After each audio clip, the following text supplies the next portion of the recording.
Je m'appelle Émilie Aubin, je suis en deuxième année de doctorat au laboratoire Génome et Développement des plantes et je vais vous présenter mon sujet de thèse qui s'appelle « À la recherche des gènes migrateurs de la forêt de l'Amazonie ». Donc les gènes migrateurs, moi j'ai appelé ça comme ça, mais dans le jargon des biologistes, on appelle ça des transferts horizontaux. Les transferts horizontaux, c'est quoi? Donc ici, ne partez pas, n'ayez pas peur, je vous ai représenté un arbre du vivant. Et en fait, dans le monde du vivant, il y a trois grands groupes. Le groupe des bactéries, des archées et des eucaryotes, que vous connaissez bien sans doute, puisque c'est ce groupe qui comprend les animaux, les champignons et les plantes. Tous ces organismes vivants possèdent de l'ADN. Donc l'ADN, c'est quoi? C'est la carte d'identité de chaque individu qui regroupe toutes les caractéristiques morphologiques, physiologiques, etc. Et donc, on sait en biologie que cet ADN est en fait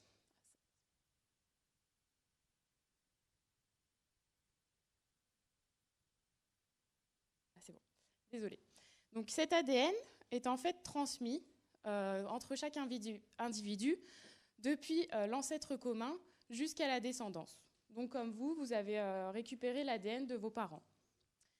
Mais en fait, il se trouve qu'il existe d'autres types de transferts, des transferts horizontaux. Donc ces transferts, en fait, ils vont se produire entre des espèces différentes, c'est-à-dire que les espèces vont échanger de l'ADN sans passer par de la reproduction. Donc ici, par exemple, je vous ai montré, il peut y avoir des transferts entre des champignons et des animaux. Et ça tombe bien, je vais vous présenter un exemple pour que vous illustrez tout ça. Donc je vais vous raconter la petite histoire du puceron qui a décidé de devenir orange. Donc il existe deux espèces proches de pucerons. Un puceron qui est ici vert et un puceron qui est orange.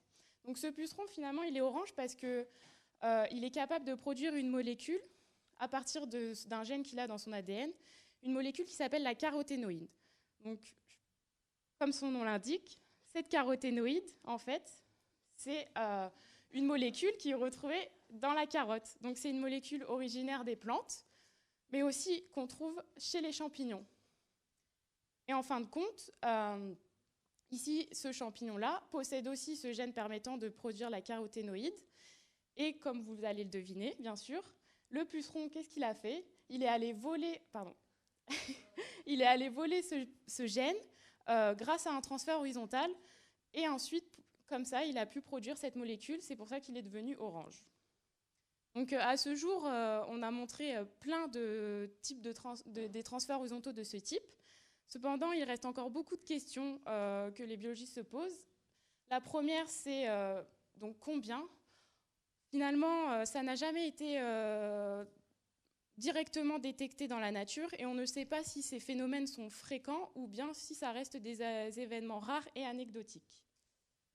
La deuxième question, et je pense que vous l'êtes tous posée, c'est mais comment? Comment finalement ces espèces qui ne sont pas capables de se reproduire peuvent échanger de l'ADN?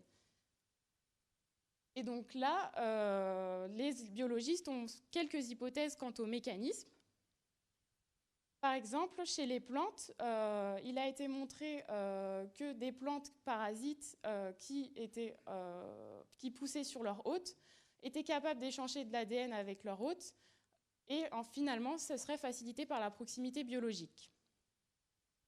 La deuxième possibilité qui a été montrée chez les animaux et notamment chez les vertébrés, il existe des vertébrés comme ici la grenouille et la chauve-souris qui partagent un parasite commun qui va lui se nourrir du sang de ces espèces. Et finalement, les chercheurs ont vu qu'ils retrouvaient un gène très particulier présent chez ces trois espèces et ils ont émis l'hypothèse que le parasite pouvait être vecteur de cet échange. La dernière question qu'on peut se poser, c'est finalement, mais pourquoi faire? Pourquoi étudier ces transferts horizontaux? Et donc finalement, ces échanges d'ADN chez les espèces pourraient permettre à ces espèces d'acquérir une nouvelle fonction biologique en allant la voler chez le voisin. Comme ça, il n'a pas lui-même à la créer et à la développer depuis le début. Pour cela, je vous ai illustré cette idée avec deux petits individus. Chacun des individus a ses propres outils. L'ensemble de leurs outils représente leur ADN. Et un outil représente un gène. Et donc ici, cet individu-là possède des outils qui lui permettent d'avoir la fonction de pompier. Le deuxième individu, quant à lui, grâce à l'ensemble de ses outils, il a la capacité d'être un bricoleur. Et finalement, les transferts horizontaux, on se rend compte que ça permet à certains individus d'aller récupérer des outils chez d'autres espèces et ainsi pouvoir acquérir de nouvelles fonctions par transfert horizontal. Et donc ici, notre petit bonhomme a acquis un outil de celui-ci et il est maintenant devenu un pompier. Donc c'est dans cette problématique-là que je m'intéresse moi aux transferts horizontaux. Et mon étude, c'est d'aller rechercher les transferts horizontaux dans un écosystème. Donc l'écosystème en question, comme je vous l'ai dit précédemment, c'est la réserve naturelle de la Massane. Pourquoi aller étudier la réserve naturelle de la Massane?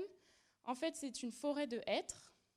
C'est une forêt très ancienne et ça fait 120 ans qu'elle n'est plus exploitée par l'homme, c'est-à-dire que tous les processus de vie et de mort sont laissés naturellement, ce qui en final permet d'avoir une biodiversité très importante. Et en plus de ça, tous les individus qu'on retrouve dans cet écosystème interagissent ensemble. On retrouve notamment des champignons parasites du hêtre, des insectes qui parasitent eux-mêmes le hêtre. Et parmi toutes ces interactions, moi, je vais aller rechercher les transferts. Donc, pour retrouver les transferts horizontaux, la première étape, ça va être une étape d'échantillonnage. On est monté à la Massane et on est allé récupérer plein d'espèces, on a essayé d'échantillonner large, et on a récupéré beaucoup de plantes, de champignons.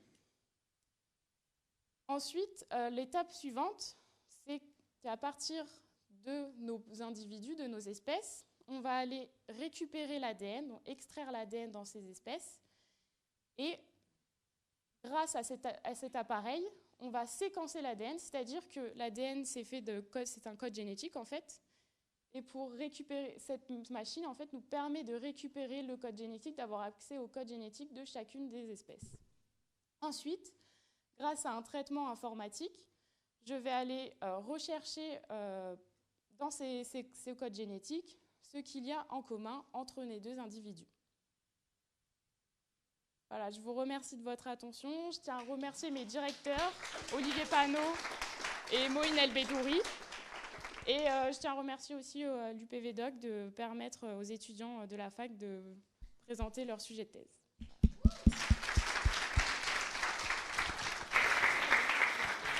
Ouais, je sais. Merci beaucoup, Émilie. C'est vraiment fou comme il peut y avoir des interconnexions entre les différents êtres vivants. Moi, je peux me permettre, je pose une question, quelque chose qui me fait un peu peur. Donc, il y a des transferts comme ça entre les espèces, et on est en train de les étudier, donc on ne connaît pas tout encore à l'heure actuelle. Non, en fait, on sait que ça existe, on en a montré déjà pas mal.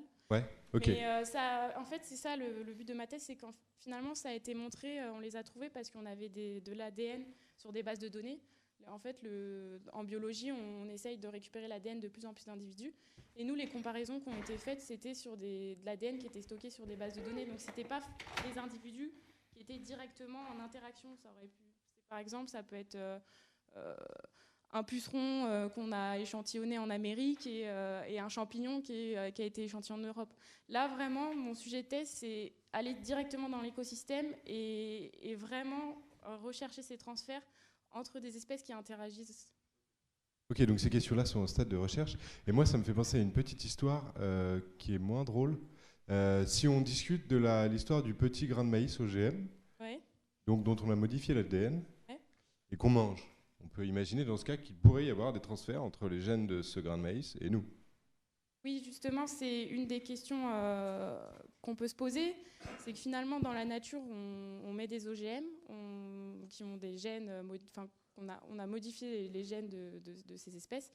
Et on peut se dire, si finalement ces phénomènes sont très, très, très fréquents, on peut s'imaginer qu'on perde le contrôle des OGM et qu'un gène se retrouve dans d'autres espèces. Mais ce n'est pas encore vraiment des questions qui se posent, vu qu'on est au début vraiment d'études, mais c'est vraiment quelque chose qu'on peut souligner. D'accord, donc on a hâte C'est de pas voir le encore, résultat voilà, pour soumettre ça à à l'industrie agronomique.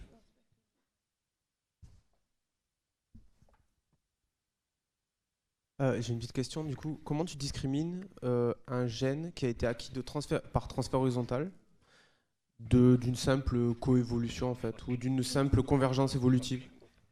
En fait, je ne suis pas rentrée dans les détails, mais ce qu'on va faire, c'est qu'on va regarder ce qu'il y a en commun, calculer ce qu'on appelle un pourcentage d'identité de ces séquences qui sont en commun.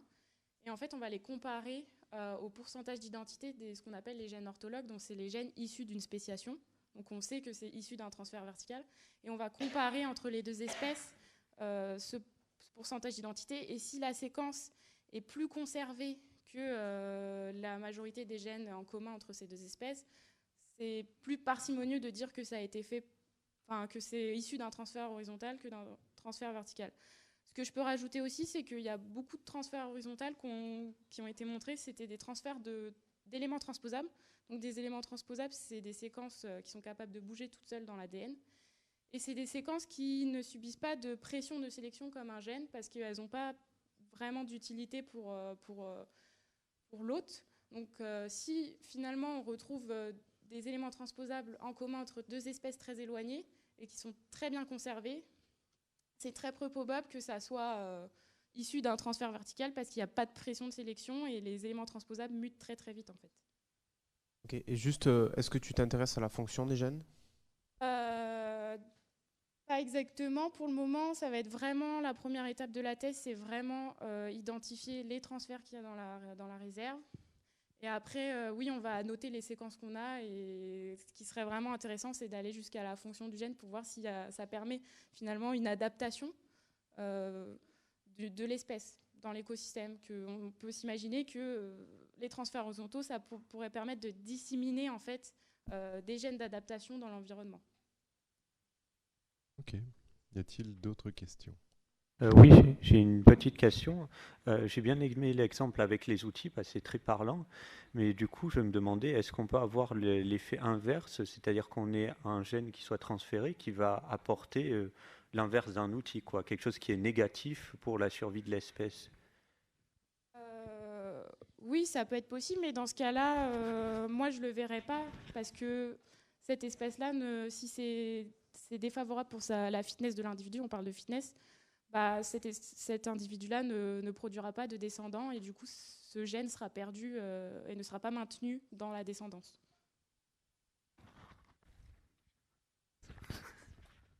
Merci. Avez-vous d'autres questions sur ce sujet? Non? Bah, on peut applaudir Émilie. Merci beaucoup. Et puis